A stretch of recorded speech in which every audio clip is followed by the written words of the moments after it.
આપણે ધોરણ 10 માં વિષય ગણિત અને એમાં પણ ચેપ્ટર નંબર 2 બહુપદીઓ, એમાં સ્વાધ્યાય 2.2 એમાં દાખલા નંબર 1 એમાં નીચે દર્શાવેલ દ્વિઘાત બહુપદીઓના શૂન્યો શોધો તથા તેમના શૂન્યો અને સહગુણકો વચ્ચેનો સંબંધ ચકાસો.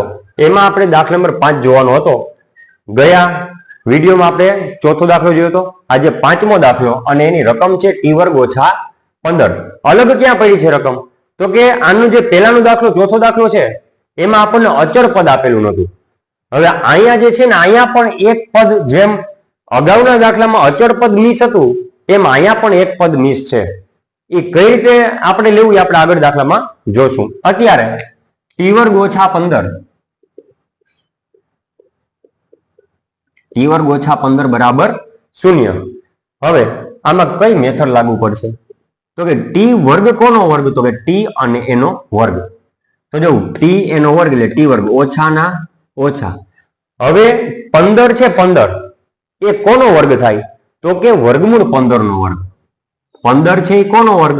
તો કે વર્ગમૂળ 15 એનો વર્ગ અને એના બરાબર 0. ફરીથી 15 છે એ વર્ગમૂળ 15 નો વર્ગ થાય. બરાબર, જેમ કે 17 છે 17 એ વર્ગમૂળ 17 નો વર્ગ થાય. એટલે એ રીતે હવે આ જે છે એ કઈ રીતે આપણે આગળ સોલ્વ કરવો? તો કે a વર્ગ ઓછા b વર્ગ, આ નિત્યસમનો આપણે ઉપયોગ કરવો પડે. તો શું થાય જવાબમાં? તો કે એક વખત ઓછા વાળો કૌંસ અને એક વખત વત્તા વાળો કૌંસ, એટલે a ઓછા b a વત્તા b. આનો ઉપયોગ કરી અને આપણે આ દાખલાને આગળ લઈ જશું.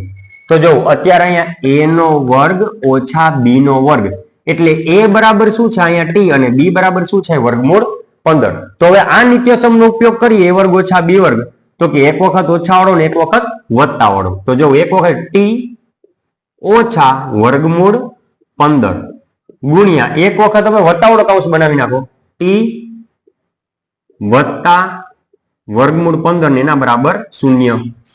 જો a વર્ગ ઓછા b વર્ગ બરાબર 0, એટલે a ઓછા b ગુણ્યા a વત્તા b. અહીં નિશાની જ ખાલી ચેન્જ થશે, ઓછા અને વત્તા.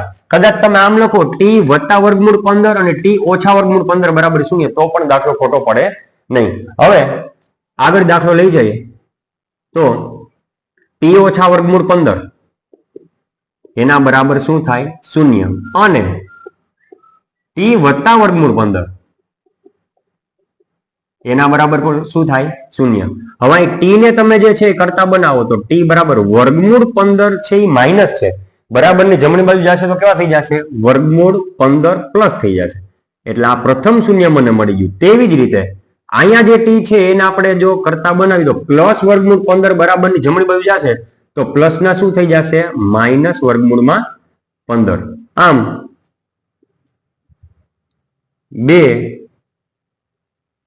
ભિન્ન શૂન્યો, પેલું છે વર્ગમૂળ 15 અને બીજું છે માઇનસ વર્ગમૂળ 15 મળે છે.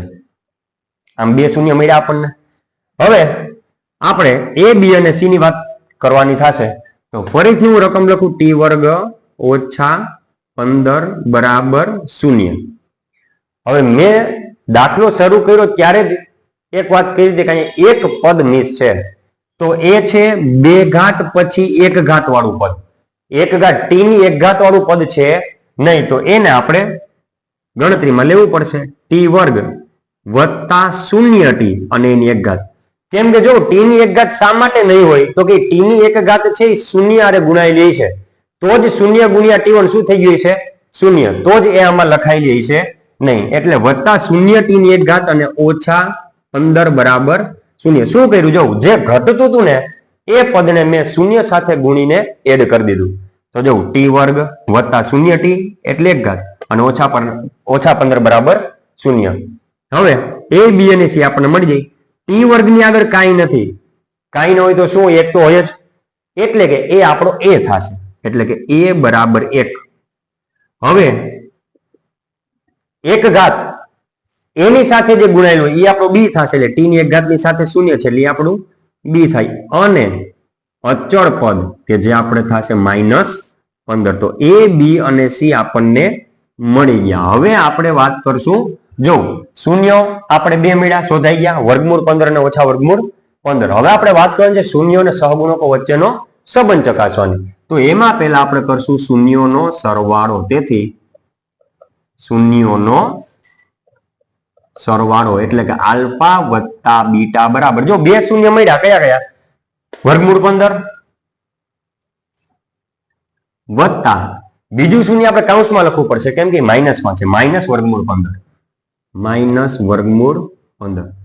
તો વર્ગમૂળ 15 વત્તે ઓછા વર્ગમૂળ 15. વર્ગમૂળ 15 માંથી વર્ગમૂળ 15 જાય તો શૂન્ય. હવે પછીનું સ્ટેપ આપણે જો કરવું હોય તો રફ વર્કમાં કરવું પડે. તેથી શૂન્યોનો સરવાળો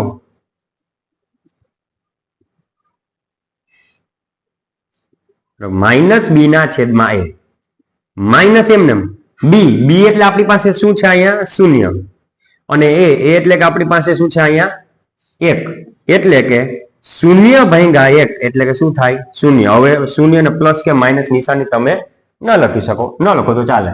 હવે શૂન્ય તો હતું જ, ઉલટી દિશામાં લખો, માઇનસ શૂન્યના છેદમાં 1 એટલે કે માઇનસ શૂન્ય છે એ શું છે તો કે અહીંયા ટી છે, તો ટી નો સહગુણક.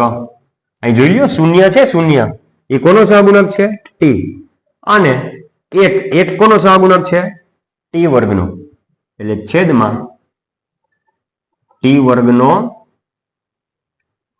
સહગુણક. એટલે કે સૂત્ર ગોઠવાનું માઇનસ બી ના છેદમાં એ. તેવી જ રીતે આપણે ચકાસવાનું છે શૂન્યનો ગુણાકાર. તેથી શૂન્યનો ગુણાકાર એટલે કે આલ્ફા ગુણ્યા બીટા બરાબર, આપણી પાસે બે શૂન્ય છે, વર્ગમૂળ 15 અને માઇનસ વર્ગમૂળ 15. તો વર્ગમૂળ 15 એને ગુણ્યા માઇનસ વર્ગમૂળ 15. તો જો પેલા તો વત્તે ઓછા નિશાનીની પહેલા આપણે વાત કરીએ તો વર્ગમૂળ 15 ગુણ્યા વર્ગમૂળ 15 એટલે થાય વર્ગમૂળ 15 ગુણ્યા વર્ગમૂળ 15 એટલે 15 પોતે, વર્ગમૂળ 6 ગુણ્યા વર્ગમૂળ 6 એટલે 6 પોતે, વર્ગમૂળ 8 ગુણ્યા વર્ગમૂળ 8 એટલે 8 પોતે. આપણે અગાઉના દાખલામાં ચર્ચા કરેલી છે. હવે માઇનસ 15 તો આવ્યું, પણ હવે એને લખવું કઈ રીતે તો કે રફ વર્કમાં. આ જે વસ્તુ આપણે રફ વર્કમાં કરવાની હતી એવી જ રીતે રફ વર્કમાં એક વસ્તુ આપણે કરવી પડે, શૂન્યનો ગુણાકાર. પણ એમાં આપણે સૂત્ર મૂકવાનું. સૂત્ર છે સી ના છેદમાં એ. સી એટલે આપણું અચળ પદ. અચળ પદ જો અહીં કયું છે -15, તો અહીં લખશું આપણે -15 છેદમાં એ એટલે આપણે છે 1. હવે -15 ભાગ્યા 1 એટલે કેટલા થાય -15. એ જે વસ્તુ છે આપણે મળેલી છે એટલે રિવર્સ ડાયરેક્શનમાં લખો, -15 ના છેદમાં 1. હવે -15 છે ને એ શું હતું તો કે અચળ પદ, છેદમાં 1 શું હતું એ આપણો એ હતો, એટલે કે ટી વર્ગનો સહગુણક. ટી વર્ગનો સહગુણક એટલે કે સૂત્ર ગોઠવાનું સી ના છેદમાં એ. -15 એ સી છે, 1 છે એ છે, અહીંયા શૂન્ય છે એ બી છે અને 1 છે એ છે. એટલે કે શૂન્યનો ગુણાકાર આપણે ચકાસી લીધો. આ છે એ રફ વર્કમાં કરી શકો. તો અહીંયા આપણે સ્વાધ્યાય 2.2 નો દાખલા નંબર 1 નો 5મો દાખલો પૂર્ણ કરીએ છીએ.